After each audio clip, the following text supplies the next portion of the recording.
Pendant ma vie, j'ai toujours été intéressé par plein de sujets à la fois et ça a été très compliqué de trouver celui sur lequel j'allais focaliser toute mon énergie. J'ai d'abord pensé avoir trouvé ma vocation avec la danse, j'ai donc poursuivi mon parcours jusqu'à un niveau professionnel. Je suis allé à l'école de danse de l'Opéra de Paris, j'ai dansé sur la scène de l'Opéra Garnier. Tout cela pour me rendre compte que ce n'était pas cette voie qui allait me rendre heureux. Mais qu'est-ce que ça pouvait bien être? J'ai donc essayé l'entrepreneuriat. Mais quel projet? Quel business? Quelle audience créer? Allais-je avoir une idée de génie? Probablement pas. Alors j'ai commencé par ce qui me plaisait. J'ai créé un blog sur la danse. Un an plus tard, je sortais un livre sur les étirements. 5000 € de vente. C'était bien la preuve de quelque chose. Ou du moins, c'était ce que tout le monde me disait. Mais je sentais qu'écrire des articles, ce n'était pas ce qui me passionnait. Mais alors, quelle était ma passion? Allais-je un jour trouver ce que j'allais faire de ma vie? J'aurais tout donné pour qu'une voix me souffle à l'oreille ce à quoi j'étais destiné. Je n'ai jamais vu une méthode universelle qui permette de trouver ce que l'on veut faire dans sa vie.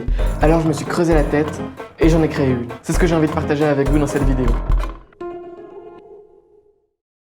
La première étape est d'identifier les valeurs qui nous tiennent le plus à cœur. Les valeurs qui sont ressorties rapidement pour moi sont les suivantes. 1. Connaissance. Est-ce que j'ai acquis de nouvelles connaissances et compétences? 2. Exercice du talent. Est-ce que je tire parti de ma créativité et de mes compétences? 3. Aventure. Est-ce que j'ai multiplié les expériences novatrices et mémorables? 4. Connexion humaine. Est-ce que je me suis lié aux autres? 5. Argent. Est-ce que j'augmente mon patrimoine financier? 6. Réputation. Est-ce que je construis une audience qui me fait confiance? 7. Puissance. Est-ce que j'acquiers des ressources et des connexions? Ensuite, ce qu'il vous reste à faire, c'est de lister tous les projets de vie que vous envisagez actuellement et de voir s'ils cochent plus ou moins les cases que vous avez définies. Par exemple, je vais écrire ici développer ma chaîne YouTube, créer une application de prise de notes, écrire un livre, créer une marque de papeterie ou encore devenir salarié dans une entreprise en pédagogie. Une fois qu'on a fait ça, on a fait la première étape parce que c'est très bien de définir des valeurs, mais les valeurs, c'est pas tout. Il faut aussi que vous puissiez faire ressortir vos principes dans votre choix de métier. Du coup, à ça, vous allez ajouter un tableau je veux, je ne veux pas. Par exemple, moi je ne veux pas passer ma journée devant un écran, rester seul ou encore être salarié. En revanche, je veux pouvoir gérer mon propre temps, avoir une liberté financière, avoir des relations et des amitiés fortes ainsi qu'avec ma famille.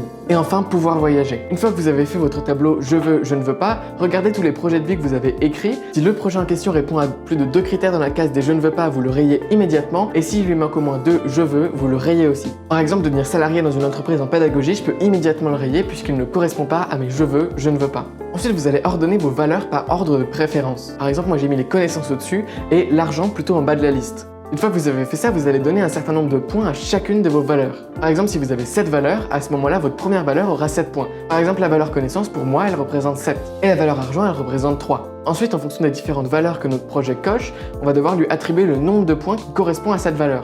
Et par exemple, pour la valeur argent, est-ce que développer une chaîne YouTube, ça me fait gagner beaucoup d'argent? Non, pas immédiatement.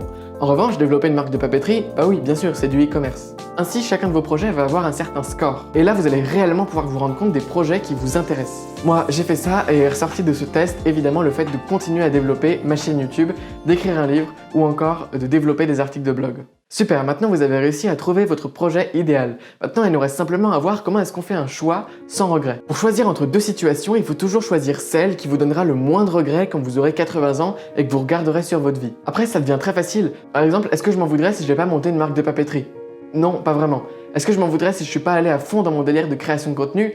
Oui, clairement. Une fois qu'on s'est projeté quand on a 80 ans, ça devient beaucoup plus facile de prendre un choix sur sa vie actuelle. Parce que vous regardez réellement les choses qui importent au lieu des petites choses très limitées dans le court terme. Parce qu'on a souvent tendance à choisir telle ou telle option parce qu'elle va nous rapporter par exemple plus d'argent ou de prestige sur le court terme, alors qu'en réalité c'est pas ce qui va nous faire grandir sur le long terme. Donc c'est hyper important de pouvoir prendre du recul en se projetant quand on aura 80 ans. La phrase qui m'a le plus marqué cette semaine, c'est celle-ci.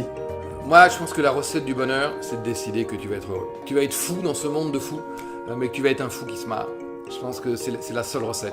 Et une autre citation qui m'a aussi beaucoup marqué, c'est Simone de Beauvoir dans Mémoires d'une jeune fille rangée. On m'avait entraîné à confondre ce qui doit être de ce qui est. Alors simplement choisissez d'être heureux et ne regardez que ce qui est plutôt que ce qui doit être. Si votre entourage vous ramène tout le temps à ce qui doit être, alors quittez-le pendant un certain temps et revenez le voir plus tard quand vous aurez réussi ce que vous aurez entrepris. Et enfin, une dernière astuce que j'aimerais partager avec vous dans cette vidéo, c'est que dès que vous faites un choix, même mineur, par exemple acheter un iPhone, notez votre état d'esprit et les raisons qui vous poussent à faire ce choix sur une feuille de papier. Ça nous est super utile parce que qui n'a pas déjà regretté un choix et ne s'est pas déjà haï pour la décision qu'on a prise il y a 5 mois? Au moins, avec cette feuille-là, vous allez pouvoir la relire et comprendre calmement qu'est-ce qui vous a poussé à prendre cette décision à l'époque. Et depuis que j'ai pris cette habitude de toujours écrire pourquoi je fais un choix, je me rends compte que je prends de meilleures décisions puisque je peux voir avec le recul les décisions qui ont marché et celles qui ne l'ont pas et les raisons qui m'ont poussé à faire ce choix sur le moment. Voilà, c'est tout pour cette vidéo. Je vous remercie beaucoup de l'avoir regardé jusqu'au bout. Si vous voulez continuer sur cette lancée, vous avez juste ici une vidéo où je vous présente une semaine dans la vie d'un entrepreneur de 16 ans et juste là, une vidéo qui vous présente comment est-ce qu'on crée du contenu en ligne. Quant à moi, je vous souhaite une excellente journée. Salut!